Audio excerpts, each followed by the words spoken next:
kerja keras lah sampai kamulah yang menjadi orang dalam. Nah, ya itu bagus itu. Walaupun ini agak konotasinya agak sedikit gimana ya. Tapi betul. Tapi bener kan kayak gitu? Iya.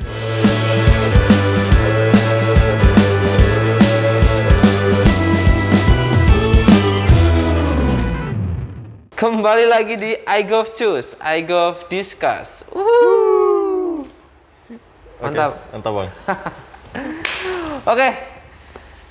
Oke, kali ini aku lagi mau ngajakin ngobrol salah satu teman kita dari iGov angkatan 2017 ya? 17. Yaitu Mas, kenalin sendiri aja deh mendingan, daripada nanti salah. Kenalin, nama aku Angga Misbahudin, biasa dipanggil Angga. Aku alumni iGov angkatan 2017. Gokil.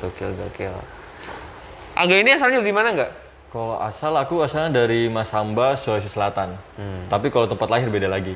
Tempat lahir di Merauke, di Papua. Jadi merantau gitulah, pindah-pindah. Oh, persilangannya unik ya, Papua, Sulawesi ya?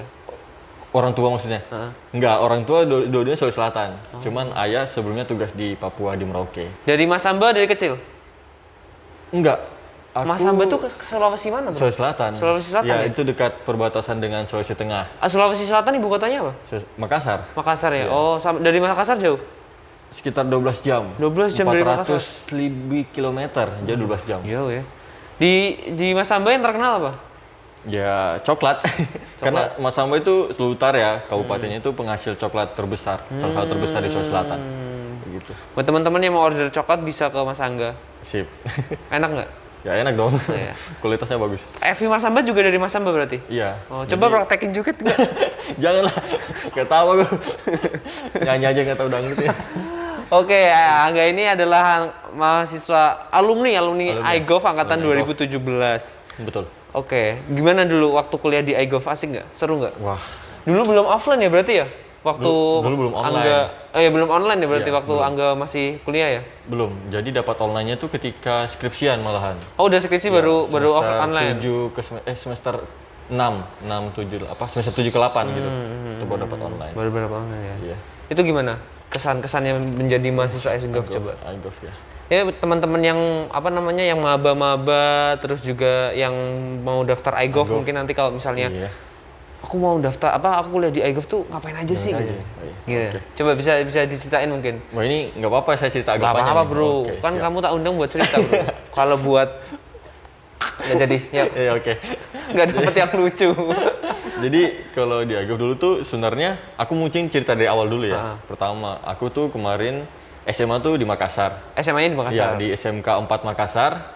Jurusannya karena di SMK jurusannya pariwisata. Oh pariwisata. Usaha pelayanan wisata. Nah niat sebenarnya tuh ke Jogja itu terutama ke Jogjanya dan ke UMY dan ke iGov-nya itu ketika momentum rasa wah kalau aku kuliahnya di sini terus mau dapat insight baru, mau dapat nuansa baru, aku kayaknya harus keluar deh.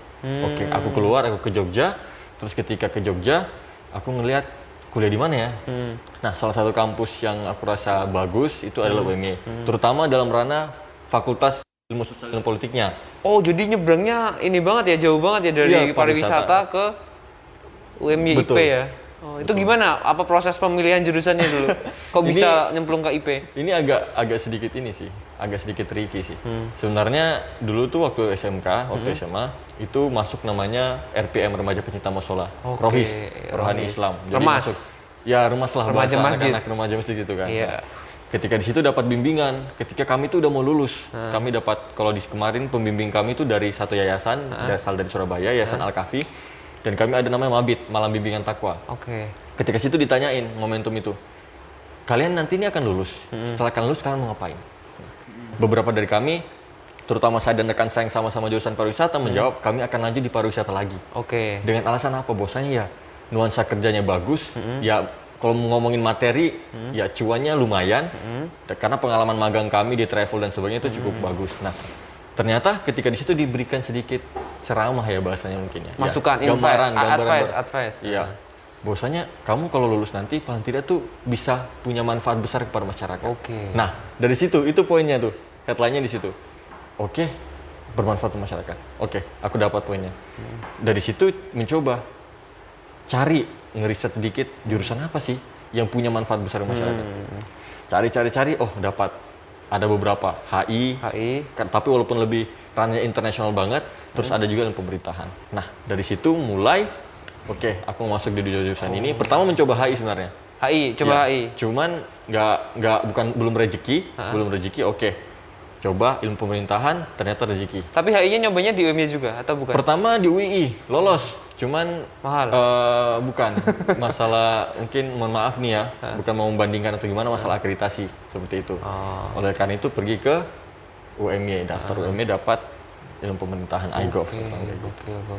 Nah, ketika momen itu udah menjadi mahasiswa iGov. Itu berarti tahun 2017 ya berarti masuk ke sini ya. Gokil. Itu gimana? Maksudnya setelah Angga memutuskan untuk memilih ilmu pemerintahan dengan alasan agar bermanfaat untuk orang lain, lebih bermanfaat untuk orang banyak, setelah dijalani gimana nih? Wah, sebenarnya apalagi di iGov ya kan basicnya pakai bahasa Inggris kuliahnya ya. Itu gimana? Wah, sebenarnya mungkin kalau itu dua poin ya. Mungkin poin pertama yang ngerasain ketika masuk di ilmu pemerintahan atau di iGov itu sendiri, ya menyenangkan aja sih.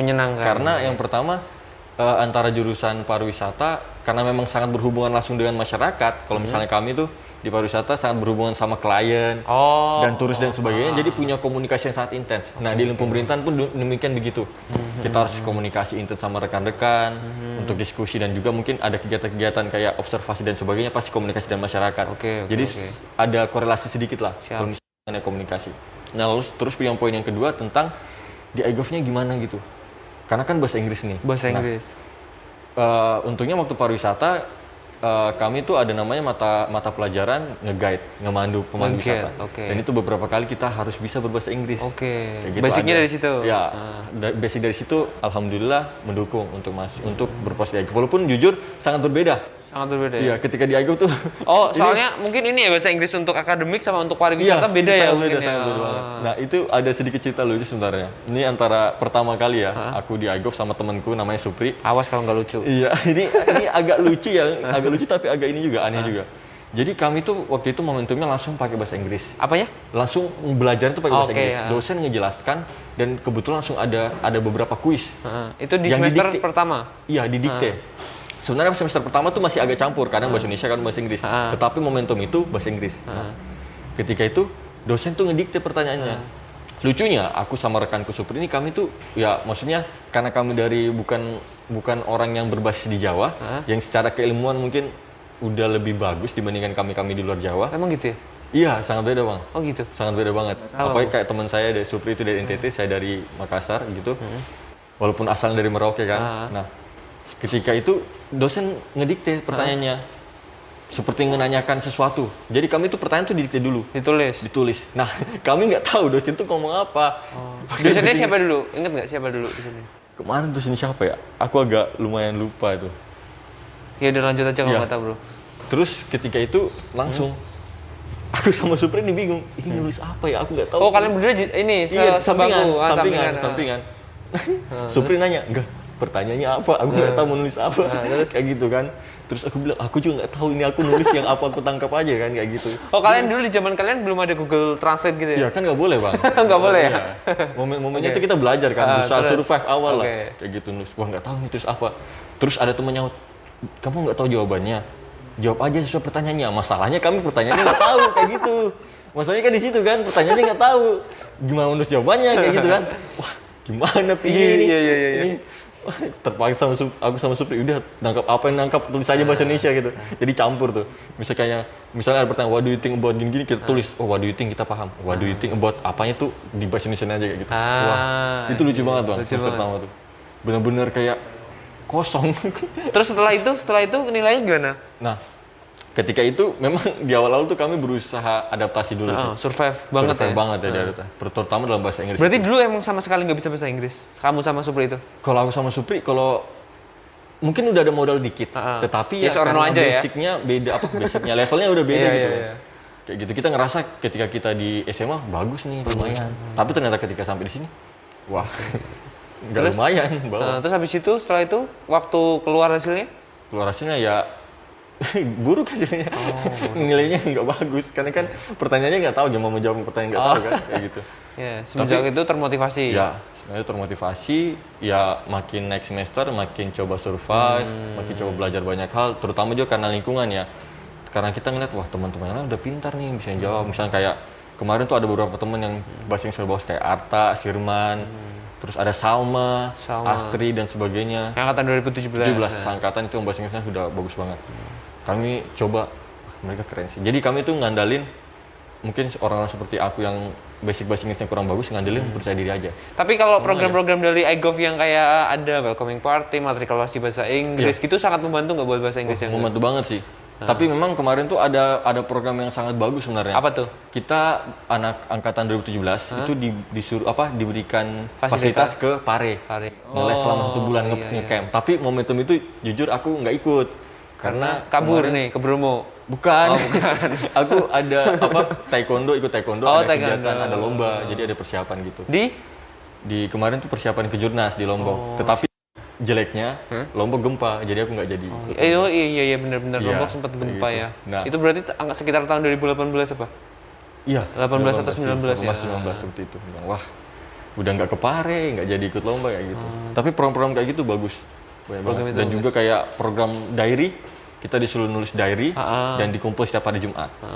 Kayak gitu ya, walaupun pertama tuh semangat banget, tapi lama-lama ya mulai menurun, tapi ditingkatin lagi semangatnya kayak gitu. Iya, itu emang benar-benar kayak membiasakan kita untuk menulis bahasa Inggris ya. Menulis. Karena kalau misalnya kita langsung ke akademik itu kan kaget ya. Iya, kalau misalnya nulis langsung tesis atau apa segala macam kan masih kaget ya. Betul. Dibiasakan, iGov punya program itu, jadi kayak mereka nuntut kita untuk belajar menulis seenggaknya dari yang hal-hal yang gak penting dulu gitu ya. Itu kayak lebih ke pengalaman aja, kira-kira kamu punya proses apa sih? Dalam artian kamu mau bahagia, ceritain kayak gitu aja. Oh, gokil. Terus setelah menjalani di iGov tuh, setelah bisa bahasa Inggris akhirnya bisa mengikuti. Wah, itu setelah itu mungkin itu momen-momen semester. Oh, maaf tak potong. Semester 1, semester 2 nilainya gimana? IPK-nya aman nggak? Wah, itu lumayan aman sih. Lumayan aman. Lumayan aman ya. Berarti aman ya? Aman. Ya lumayan aman maksudnya. Karena kita lebih karena secara pemahaman bahasa Inggris belum terlalu bagus. Jadi kita lebih kerja keras ke poin penilaian kayak aktif di kelas dan sebagainya seperti itu. Oke. Ya itu yang bisa diandalin pada saat itu seperti aku. Terus setelah bisa bahasa Inggris, terus bisa mengikuti perkuliahannya, terus nanti akhirnya? Ya akhirnya ya setelah itu jujur karena lingkungan ya, pertama lingkungan yang mendorong hal tersebut, terus mencoba hal baru lagi. Oh iya, aku udah lumayan bisa adaptasi nih di kelas, berbahasa Inggris, berdiskusi dan sebagainya. Oke, coba bertanya dan sebagainya udah lumayan kayak gitu. Terus mencoba mengikuti kegiatan-kegiatan di luar juga. Contohnya aku ikut Fresh Club-nya Visipol ya? Ya, Visipol Fresh Club. Terus ada beberapa organisasi di luar kampus kayak Greenpeace itu apa basicnya apa?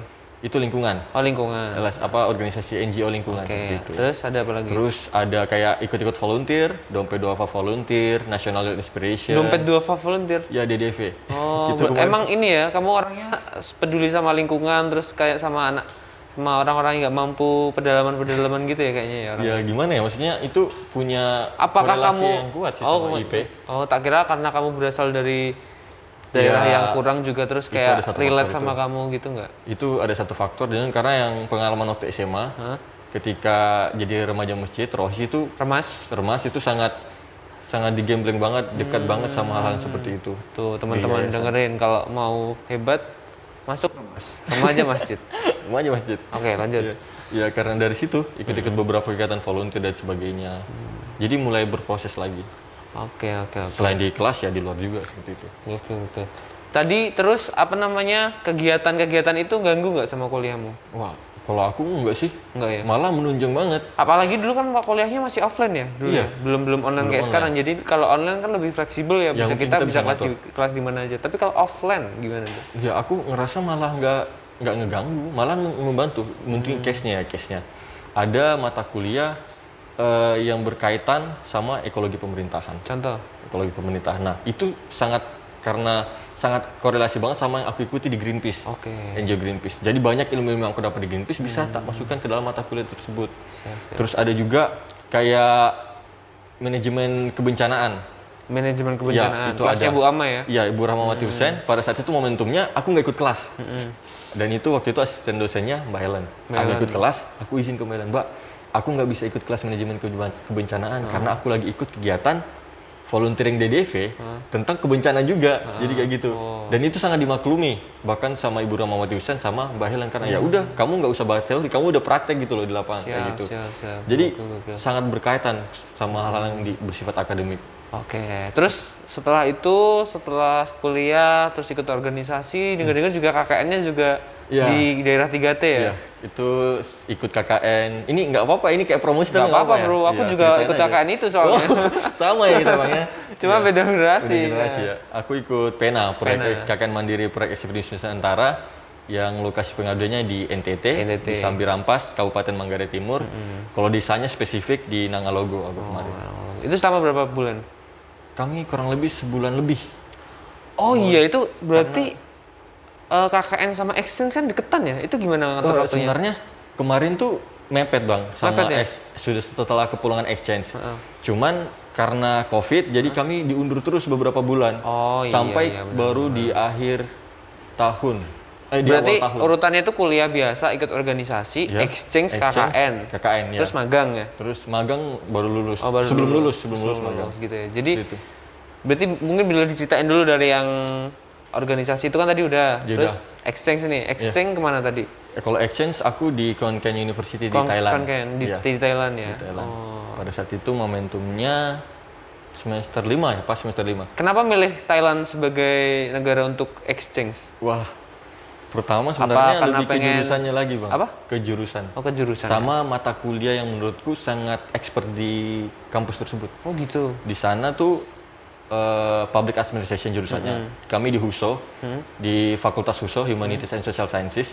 Tetapi basisnya tuh mereka sepemahamanku dan aku udah riset sama senior-senior sebelumnya, mereka tuh banyak melakukan kegiatan-kegiatan tuh yang bersifat rural development, pembangunan desa kayak gitu. Dan aku punya ketertarikan lebih gitu kan di situ. Kayak ikut pengabdian kan sangat punya hubungan kan. Makanya ke sana. Dan juga ketika di sana ya benar kita tuh lebih ke manajemen rural development manajemen rural development itu pembangunan desa ke desa-desa di Thailand, ke desa-desa di Laos. Ngabdi juga di sana. Kita Melakukan pengabdian kuliahnya tuh kebanyakan pengabdian juga. Belum basisnya nggak sampai ke pengabdian, tapi lebih ke riset-riset pengembangan desa. Oke, siap baru sih. staf itu. Karena kita nggak punya waktu yang lama gitu kan. Berapa bulan sih di Thailand? 6 bulan ya? Oh, exchange 6 bulan emang. 6 bulan ya, 1 semester. Oke. Terus iGov membantu kamu nggak untuk ngurusin exchange dan lain Wah, sebagainya? pasti. Pasti ya? Ya berkas-berkas yang karena kan komunikasi awalnya pas dari iGov, KKU, dari pihak Aero KKU atau Aero HUSO itu sendiri Itu hubungi dulu, iGov. itu dulu seleksinya langsung di Aero atau Enggak. di iGov-nya langsung apa gimana? Ada seleksi di Aero, ada seleksi di iGov aja. Kalau aku lewat seleksi iGov seperti itu. Oh gitu. Sangat butuhin untuk menunjang perkuliahan, misalnya kayak minta sponsor dan sebagainya. Aku minta berkasnya dari iGov seperti itu. Kayak gitu. Oh gitu ya. Misalnya kayak karena aku ketika kuliah ini dari beasiswa, otomatis aku butuh beberapa berkas-berkas kan. Misalnya kayak untuk di sana kurang lebih berapa kita habisnya seperti itu. Pesawat kayak gitu. Jadi aku minta beberapa kayak data-data dari iGov aku berikan ke aku, baru aku kasih ke pemberi yang pengini beasiswa aku. Beasiswanya kalau boleh tahu dari mana? Dari mungkin namanya nggak usah disebut ya, agak kurang enak ya. boleh. Pokoknya dari satu perusahaan swasta di Kalimantan Timur. Ya. Waktu exchange-nya apa waktu? Dari awal kuliah. Dari awal kuliah. Cuman waktu exchange kan juga ada bantuan seperti itu. Oh, itu kayak mirip-mirip putra daerah yang kuliah di mana Iya, digayain seperti gitu ya. itu, iya. Oke. Iya, banyak banget yang kayak gitu emang. Exchange juga gitu, dibayarin juga. Iya. Berarti exchange nggak bayar sepeser pun ya? Iya, kuliah juga enggak. Oh gitu. Iya. Wow. Itu untungnya sih. Dan Itu- alasan ke Jogja juga karena itu juga. Beasiswa itu. Cara ngurus ini persyaratan dan lain sebagainya gimana dulu? Persyaratan apanya? Persyaratan dapat beasiswa itu? Wah, itu ada beberapa hal sih. Mungkin ya secara umumnya kayak beasiswa pada umumnya. Kayak pemberkasan dan sebagainya. KTP harus orang sana kita bisa. Ya, kayak gitu. Siap. Wow, gokil. Nah, itu Berarti sudah exchange. exchange ya. Exchange kelar 6 bulan. Iya. Emang tertariknya sama ini ya? Sama pengabdian dan desa-desa, Iya, desa tertinggal lingkungan gitu ya, seperti itu. lingkungan. Itu oke. jadi poin penting aku pilih lokasi exchange. Exchange. Iya. Makanya kemarin lebih ke KKU. Padahal kan di Thailand kan ada Thammasat, KKU, Maijo. Tapi karena aku ngeliat ya Kaunken sesuai dengan apa yang aku inginkan gitu. Kalau mungkin aku lebih tertarik hal yang bersifat yang lebih ke internasional, mungkin aku ke Thammasat. Ya. Tapi exchange mengubah banget sih emang. Kenapa tuh? Boleh diceritain mungkin? Ini agak menarik sih. Aku kenapa tuh? banyak berubah tuh, mengenal dunia-dunia lebih produktif, bersifat akademik semuanya ketika exchange. Oh gitu. Karena dapat insight-insight baru dari mahasiswa-mahasiswa yang kuliah di sana. Permita Konken sana, Permita Konken University, Perhimpunan Mahasiswa Indonesia di Thailand di sana. Oh ada. Iya. Oh, terus? Di sana tuh banyak sharing cerita-cerita, tanya-tanya tentang kira-kira gimana sih dunia akademik di Thailand, kira-kira gimana sih mas mbak-mbak ini bisa kayak gini dan sebagainya. Nah, aku tuh banyak banget dapat pengalaman dari sana, keilmuan dari sana, sehingga setelah balik aku banyak improve sama growth diriku sendiri. Merubah perspektif. Berubah banget. Jadi kayak sebelum exchange tuh ya Angga kayak gini, tapi sudah exchange, Angga udah kayak gini. Oh iya, emang banyak yang bilang kayak gitu sih. Setelah abis exchange tuh pemikiran berubah. Kemarin Mbak Adiba sama Alta juga bilang gitu waktu di podcast episode sebelumnya. Oh. Ya makanya kalau kemarin tuh agak sedikit penyesalan. Kok aku telat exchange? Tapi di satu sisi bersyukur juga akhirnya aku bisa exchange sih. Jadi aku bisa berubah. Walaupun ya terutama offline-nya juga. Walaupun ya bahasaku kenapa aku nggak exchange dari semester 3 ya atau semester 4 ya, biar aku lebih sadar lebih duluan gitu loh. Lebih dulu sadar gitu. Sekarang kalau mau exchange lagi bisa nggak? Mau nggak? Kalau ada kesempatan aku exchange nih. Semangatin dong adik-adiknya yang belum pada exchange nih, susah banget nih angkatan 19 sama 20 nih buat exchange. Semangatin bro. Untuk angkatan berapa? 19, 20. Jadi gini ya teman-teman, aku panggilnya teman-teman aja. Iya teman-teman. Biar sepantaran. Kalau adik-adik nanti pada baper. Iya. Jadi exchange itu sebenarnya nggak hanya kamu pergi jalan-jalan, ketemu teman-teman internasional baru, ataupun dan sebagainya, tetapi kamu tuh bakal dapat insight-insight baru untuk, oh iya, kamu tuh nggak boleh kayak gini terus gitu. Kamu tuh harus berubah. Kamu sadar bahwasanya ketika kamu di sana, ya kamu tuh bukan apa-apa cuy. Banyak banyak rekan-rekan yang sebenarnya sangat tumbuh lebih cepat dibandingkan kamu. Makanya kamu juga harus tumbuh lebih cepat. Bukan dengan ranah kompetitif, tapi kamu bakal kolaboratif sama mereka. Kayak gitu. Coba dikasih contoh konkret setelah dan sebelum exchange. Oke. Contoh konkretnya. Perspektif apa yang berubah dan lain sebagainya. Sebelum aku exchange, aku nggak dikenal. Bahasanya kayak gitu. Angga tuh ya mahasiswa IGOV aja, kayak gitu. Tapi setelah aku exchange, aku tuh mulai aktif ikut kompetisi, ikut kegiatan kepenulisan dan sebagainya. Ya efek jangka pendeknya ya. Ketika semester 5, aku tuh sebelum semester 5 aku tuh nggak pernah dapat prestasi dan sebagainya. Tetapi setelah exchange, aku sadar, aku mulai aktif dan sebagainya. Nimbul masuk ke semester 6, aku ikut seleksi Mawapres, mahasiswa berprestasi Mapres. Lolos. Karena ada perubahan itu. Walaupun cuma berjarak 6 bulan, tapi karena punya insight yang besar, aku berubah kayak gitu. Dan bahkan setelah momentum itu, ya baru ditahu Angga yang sekarang kayak gini. Jadi semester 1, 2, 3, 4 aku ya Angga pada umumnya bang, mahasiswa IGOV.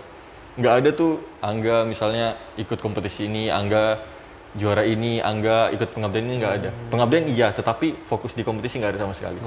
Dan itu baru datang ketika aku sudah exchange. Karena ngerasa gimana ya, ngerasa mungkin anak-anak internasional yang kuliah di Thailand tuh lebih kayak, wah aku harus bisa ngejar mereka nih. Wah kalau misalnya aku di sini-sini aja ketinggalan nih gitu-gitu ya. Kesannya gitu ya. Aku punya ambisi lebih besar ketika aku balik dari sana, seperti itu. Oke. Jadi mungkin kalau Angga nggak exchange momentum pada saat itu ya Angga nggak kayak sekarang kayak gitu bahasanya. Siap. Gitu. Oke berarti ya, emang exchange itu sangat berubah ya. Iya. Berarti exchange udah nih di semester 6 ya? Semester 5 ke 6. Semester 5 ke 6, terus lanjut KKN di NTT. NTT di Pena. Bersama Pena di NTT. Wah, itu pengalaman ini juga sih. Iya, jadi dari masuk kuliah belum bisa bahasa Inggris, terus mulai bisa beradaptasi, ikut komunitas-komunitas peduli lingkungan, organisasi dan lain sebagainya, terus ada exchange di semester 5, lalu ada skripsi ya. Skripsi lalu magang ya. Pena. Oh iya, KKN Pena dulu. Kak Angga ini lulusnya kapan? Aku baru lulus September kemarin, wisudanya ya. Wisudanya tanggal 8 September. 8 September ya, berarti 2 bulan, sebulanan yang lalu iya, ya? Sebulanan yang baru aja sih. Baru banget. Terus gimana kehidupan pasca wisuda tuh gimana? Aku pertama ngerasa mungkin ini beda banget ya. Ini mungkin juga untuk teman-teman nanti yang mau lulus juga, atau untuk adik-adik yang nanti bakal persiapan, kalian harus hati-hati sama sindrom fresh graduate. Aku ngomongnya kayak gitu. Kenapa tuh? Kenapa sindrom fresh graduate? Karena itu ada karena kan ngomongnya kayak gini. Kita tuh punya kayak gap ketika kita lulus SMA, ketika masuk kuliah, pasti bakal ada bukan pertukaran. Adaptasi Cultural shock. Iya, mungkin ya culture shock. Aku nggak sampai sana. Tetapi ketika budaya yang kamu sering lakukan ketika kamu SMA, bakal kamu ubah untuk kamu jadi mahasiswa. Dan ketika kamu jadi mahasiswa, kamu harus ubah ketika kamu udah lulus. Nah, ada proses adaptasi perubahan yang harus kita coba lakukan secepatnya kayak gitu. Contohnya kayak apa? Aku ketika sebelum lulus udah keterima magang di Indica Foundation. Indica Foundation. Nah, ketika masuk di sana punya budaya kerja yang memang sangat-sangat profesional, sistematis dengan budaya-budaya kultural belajar yang sangat baik. Seperti itu. Nah, momen itu aku nggak pernah dapat ketika jadi mahasiswa. Ketika aku masuk, aku kaget. Ada sedikit kegagetan. Kagetnya tuh sampai kayak ini gini. Pertama dari waktu, manajemen waktu kita kerja, sama tingkat kecepatan kerja itu seperti gimana, terus hal-hal yang kita tangani nanti, challenging seperti apa, dan juga proses adaptasi mengenai sistem dan budaya kerja di sana. Nah, ketika masuk masih ada sedikit sindrom fresh graduate, masih sedikit mau bersantai-santai, masih mau sedikit mungkin bangun habis sholat subuh langsung tidur sampai jam 9 atau jam 10, padahal waktu kerja jam 8 atau jam 9 seperti itu. Dan juga mungkin ketika buka-buka laptop sedikit karena posisinya aku WFH, kayak mau sedikit ya sambil tiduran atau gimana, padahal ada hal penting yang harus dikerjakan. Karena kita punya tanggung jawab yang berbeda ketika mahasiswa dan kerja. Nah, hal kayak gitu tuh yang masih sering terbawa. Dan supervisorku sendiri di Indica Foundation, Mas Aditya, dia bilang, kamu jangan sampai masih terbawa sindrom fresh graduate ya. Karena dia punya pengalaman itu juga, Bang. Dia punya pengalaman itu juga, bahwasanya karena kita tuh ketika kita jadi fresh graduate, karena kita sudah menjalani skripsi dengan beban yang, bukan beban ya, tanggung jawab yang penuh, sangat intens dan sebagainya. Jadi ketika momen itu kita kayak mau bersantai gitu. Padahal jangan, kayak punya challenge yang lain gitu loh. Kayak mau ini ya, self reward gitu ya. Iya, self kayak rewardnya self-reward gitu ya. Bahasa anak muda healing gitu. Healing bentar gitu. Healing. Padahal ya di depanmu nih kamu punya tanggung jawab penuh lagi gitu. Ini dunia lebih, bahasanya tuh lebih keras. Dunia lebih keras. Aku nggak tahu dunia yang keras atau aku yang lembek kayak gitu ya. Aku nggak tahu tuh.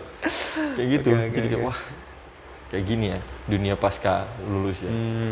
Menarik. Kalau boleh diceritain ini dong, kalau Indica Foundation tuh kayak mana? Maksudnya dia tuh fokusnya ke apa, terus perusahaan yang bergerak di bidang apa dan lain sebagainya. Mungkin boleh diceritain. Indica Foundation ya. Indica Foundation itu salah satu yayasan yang dibentuk tahun 2017 oleh Indica Energy. Indica Energy adalah salah satu perusahaan yang bergerak dalam hal pertambangan dan sebagainya. Aku kurang tahu, tapi fokusnya pertambangan.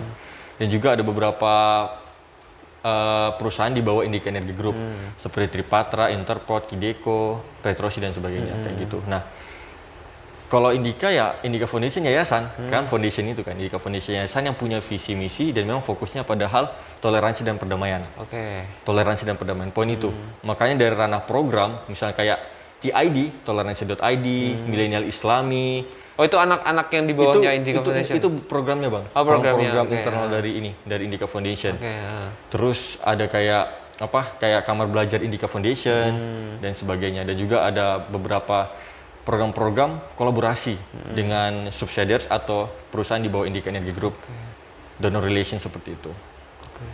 Jadi menurutku sangat bagus banget sih. Sangat bagus ya. Secara visi misi. Kalau Angga sendiri di posisinya di Indica Foundation sebagai apa? Ngurusin apa sehari-hari gitu di sana? Aku di sana sebagai intern. Kalau bahasanya kami anak baru Indica Foundation, ABI, anak baru Indica, dan berada di divisi fundraising and donor relations. Boleh diceritain nggak teman-teman gimana kerjaannya tuh ngapain sih itu? Di ini ya. Jadi kalau di FDR itu di fundraising and donor relations kita tuh kerjanya ya kan ada kata fundraising, otomatis kita mencari dana gitu kan dari donatur-donatur seperti itu. Tetapi aku lebih fokus ke donor relations saat ini karena saat ini ada beberapa project yang berkaitan dengan kolaborasi dengan subsidiaries atau di bawah Indica Energy Group seperti itu. Kayak seperti kemarin kita baru ada rangkaian kegiatan bersama subsidiaries dari Interport. Jadi Interport X Indica Foundation Oke, kalau melakukan pelatihan pendidikan karakter untuk guru-guru yang berada di Balikpapan Barat. Guru-guru SD yang berada di Balikpapan Barat. Outputnya adalah? Ya, outputnya pasti otomatis kita ingin kayak apa? Meningkatkan kapasitas guru-gurunya dari segi karakter ya, bagaimana mengurusi siswa-siswanya di tengah pandemi dan sebagainya. Mungkin poin kecilnya seperti itu. Itu bentuknya pelatihan gitu, pendampingan dan pelatihan gitu. Dengan beberapa rangkaian kegiatan seperti itu. Ya itu mungkin contoh kecil program kolaborasinya yang aku kerjakan bersama tim di sana. Jadi di Indica Foundation tuh managing directornya itu Mbak Ayu Kartika Dewi, salah satu staf milenial Pak Jokowi yang diperkenalkan itu yang 7 orang. Yang salah satunya Mbak Ayu Kartika Dewi bersama Belva dan sebagainya. Tapi kan udah nggak ya sekarang Belva? Ya, Belva udah nggak, udah beda gitu. Jadi salah satu managing directornya itu Mbak Ayu Kartika Dewi. Jadi sering komunikasi juga ketika kita ada weekly meeting. Dan memang ya namanya juga staf khusus Pak Jokowi, staf khusus milenial pasti punya rules kerja yang gila ya? Sebenarnya bukan gila sih. Tapi ya kalau untuk kita yang pertama misalnya kayak seorang fresh graduate, ini gila sih. Tetapi sebenarnya gila. Jadi gila kan nih? Iya, ya gila untuk baru. Tetapi ketika udah masuk kayak ngerasa, wah ini membantu banget. Ini buat aku growth gitu loh. Ini buat aku tumbuh. Gokil terus? Wah itu belajar banyak banget. Aku baru hari pertama aja itu udah kayak wah keren banget sih. Even online ya? Even online. FFA bang. Tetapi nuansa kerja mereka tuh nggak kayak ya kamu kerja aja. Enggak. Kamu masuk di Indica tuh bukan hanya kerja, cuy. Kamu belajar. Poin-pointingnya tuh belajar. Belajar dan belajar sambil bekerja. Tapi kan kalau sekarang tuh masuknya masih internship ya? Iya. Ada kemungkinan untuk direkrut nggak?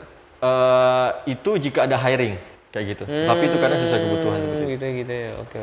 Tetapi fokusku saat ini ya bukan untuk menjadi officer atau gimana. Tetapi ya belajar sebanyak-banyaknya, dengan orang-orang di sana, dengan lingkungan kerjanya. Karena jujur lingkungan kerja tuh sangat ini banget sih. Sangat apa? Sangat berbeda dengan yang aku lakuin ketika di Jogja, dan juga ya kayak kamu tuh harus hadapi challenging yang banyak, kamu tuh harus cepat adaptasi, kamu harus punya speed kerja yang baik. Oke. Terus ada beberapa prinsip-prinsip di Indica Foundation tuh yang menurutku wah ini harus diterapin nih kalau misalnya perusahaan atau yayasan atau kampus pun mau bagus dan sebagainya kayak Tuh, gitu. dengerin teman-teman. Angga aja yang ikut organisasi banyak aja sempat mengeluhkan hal itu gitu. Apalagi ketika kuliah menjadi mahasiswa kupu-kupu. Pusing. Aku masuk tuh udah pusing gitu. Sekarang kita harus mikir terus itu sana. Wah. Tapi ternyata si Angga aja nih ya teman-teman, dia tuh bisa hadir ke podcast ini aja kontaknya sebulan yang lalu. Saking sibuknya. Iya, itu pas weekend sih. Tapi nanti Sabtu Minggu weekend kalau Indica Foundation. Tetapi Indica Foundation tuh nggak kayak nge-push kamu kerja terus, nggak. Malah kita tuh dilarang kayak kerja extra hours, nggak boleh. Mbak Ayu Kartika dia tuh sangat melarang. Kamu tuh jangan sampai ngebuat kamu tuh kayak analogi Mbak Ayu ya, aku sih ceritain. Mbak Ayu tuh sering ngomong kayak gini. Kadang tuh kita manusia tuh lupa. Kita tuh analoginya kita tuh sekarang tuh lagi naik sepeda. Terus di depan ada dinding. Kamu misalnya aku tanya Bang Volta ya. Bang Volta bahkan berhenti waktu kapan? Ketika ada di depan terus naik sepeda. Berhentinya kapan? Waktu udah mau deket. Tapi sebelum nabrak kan? Sebelum nabrak? Nah, iya. Normalnya kayak gitu manusia. Tetapi realitanya sekarang adalah kadang orang berhenti kerja, berhenti beraktivitas, berhenti belajar ketika mereka udah sakit nabrak. dulu. Misalnya kayak ngedrop dulu kan? Karena untuk orang kerja, kenapa si Angga nggak kerja? Oh iya si Angga lagi sakit nih. Itu salah. Kita terus sadar bahwasanya sebelum kita nabrak kita harus berhenti kayak gitu. Ngedrop itu gambaran analogi dari nabrak dinding tadi itu ya. Jadi jangan kamu nabrak dinding baru kamu berhenti. Kamu harus sadar, kamu sebelum nabrak dinding kamu udah harus berhenti. Nah, jangan salah bro. Kadang ada yang sudah nabrak tetap kerja. Ya bro. itu malah membahayakan lagi tuh. Itu malah membahayakan lagi tuh. Nah itu. Mbak Ayu tuh sering ngingetin terus, jangan sampai kalian kayak gitu. Karena harus sadar kapan kan harus berhenti. Berarti ini ya bener-bener ditekankan pada manajemen waktu ya? Iya, manajemen waktu. Karena emang orang lembur time tuh blocking bahasanya biasanya kalau orang lembur tuh antara dia overload apa manajemen waktu pengerjaannya yang buruk gitu. Oke, menarik banget sih. Kalau boleh tahu magangnya berapa bulan di Indica Foundation? Ini kalau dari agreement ya, dari PKS-nya tuh kesepakatan 3 bulan. 3 bulan. Tetapi ada kemungkinan nambah atau mungkin kalau misalnya aku ada kepentingan lain, aku berhenti lebih awal. Kalau internship di Indica Foundation tuh dapat uang jajan nggak sih? Ya pasti. Pasti banget. Berapa besarannya bro? Biar semangat teman-teman bro. Aduh, Aku nggak enak sih, aku nggak enak ngomongin nominalnya. 10 juta rupiah teman-teman. Ya, enggak sampai. Tapi intinya, kalau untuk yang tinggal Jogja, wah cukup banget, lebih dari cukup. Indika ngebuat kita tuh kayak kamu kerja keras, belajar banyak, tapi kamu dapat tunjangan yang sangat bagus. Tapi ada kesempatan kamu buat ke kantornya Indika nggak? Wah, sebenarnya kemarin tuh aku mau banget mau di Jaksel ya tempatnya, Jakarta Selatan, Di Jaksel. kantor Indika, iya. Mau banget nuansa WFH tuh kayak gimana. Tapi ini sepertinya belum. Oh belum ya? Iya, belum bisa. Tapi suatu saat nanti pasti Ya pengen kalau mau sana. silaturahmi atau mungkin sudah intern ya, atau mungkin ketika sudah WFO, ya mau banget ke sana. oke. Ketemu Mbak Ayu langsung gitu kan, seperti itu. Sering ketemu di Zoom, cerita-cerita. Wah, tapi beda juga nuansanya. Itu sih.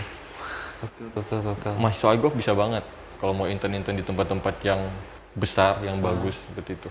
Apalagi kalau misalnya biasanya tuh perusahaan kalau misalnya udah punya track record bagus ya, anak magang tuh pasti bakalan narik lagi dari jurusan yang sama gitu.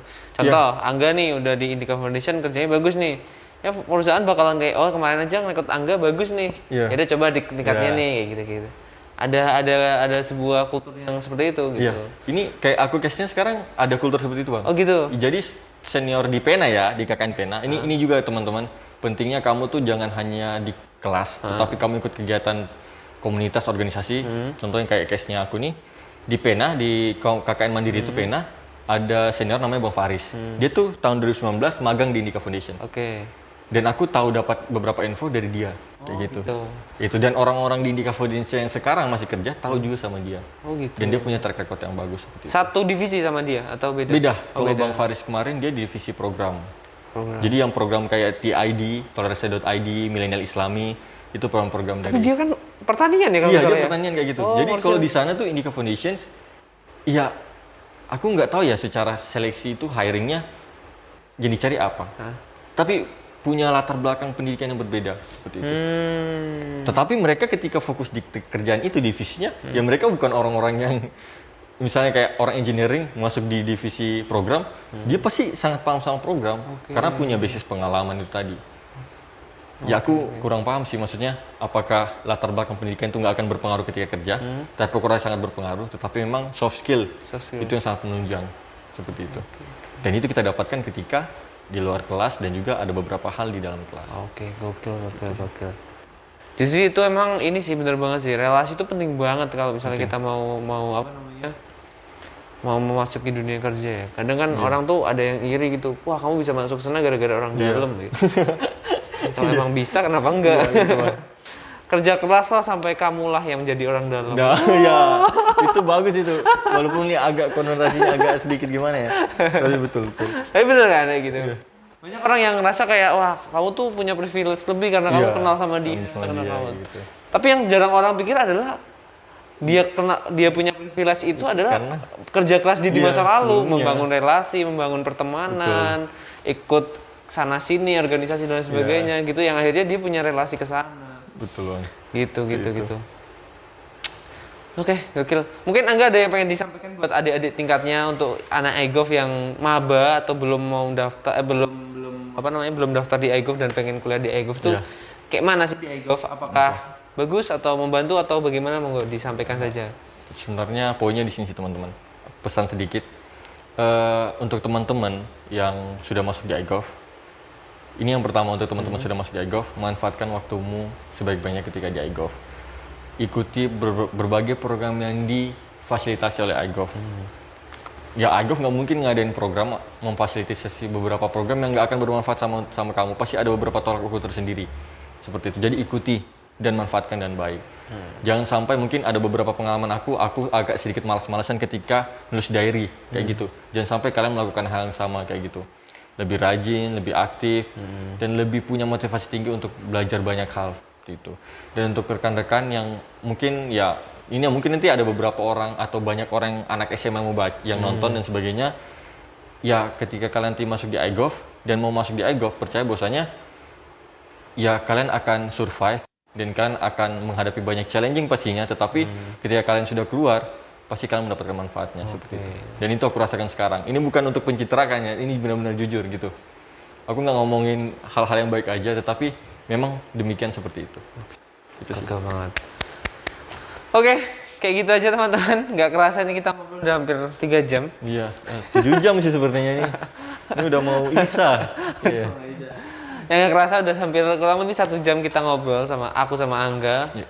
Banyak banget manfaat. Semoga teman-teman yang nonton bisa mendapatkan sesuatu dari video ini. Oke teman-teman, demikianlah episode I Go Choose episode 2 kali ini. Semoga teman-teman bisa mengambil sedikit manfaat atau lebih dari video yang kita buat ini. Kalau gitu saya Volta Majuna pamit beserta Saya Angga Misbudin, pamit. Oke. Wassalamualaikum warahmatullahi wabarakatuh.